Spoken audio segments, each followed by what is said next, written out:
এই মুহূৰ্তত আহি পৰিছে কেইবাটাও গুৰুত্বপূৰ্ণ খবৰ।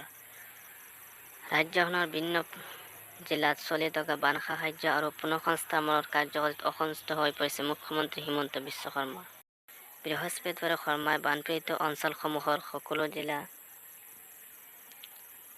প্ৰশাসকক অহা ৩-৪ দিনৰ ভিতৰত সাহায্য শিবিৰ আৰু ডাইক ৰাস্তা আদিৰ ওপৰত অন্যান্য স্বসজ্জিত আশ্ৰয়ত থকা প্ৰতিটো পৰিয়ালক ৩,৮০০ টকা কৰিবলৈ নিৰ্দেশ দিয়ে। তেওঁ জিলা প্ৰশাসকক ৮ আগষ্ট ২০২২ৰ ভিতৰত পশুধন আৰু অন্যান্য ক্ষতিকৰ তালিকা দাখিল কৰিবলৈ টাস্ক গঠন কৰিবলৈ নিৰ্দেশ দিয়ে যাতে ১৫ আগষ্টৰ ভিতৰত ক্ষতিপূৰণ পৰিষ্কাৰ কৰিব পৰা যায়। শৰ্মাই কয় যে আমাৰ চৰকাৰে বানপানীৰ ফলত ক্ষতিগ্ৰস্ত হোৱা শিক্ষাৰ্থীসকলক ১,০০০ টকাকৈ প্ৰদান কৰিব।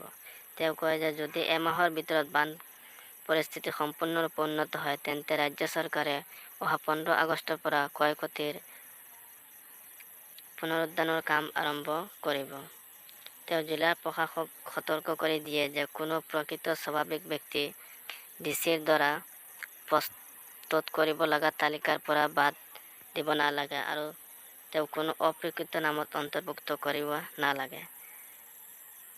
বানত ক্ষতিগ্ৰস্ত শিক্ষাৰ্থীসকলক ১,০০০ টকা প্ৰদান কৰিব অসম চৰকাৰে।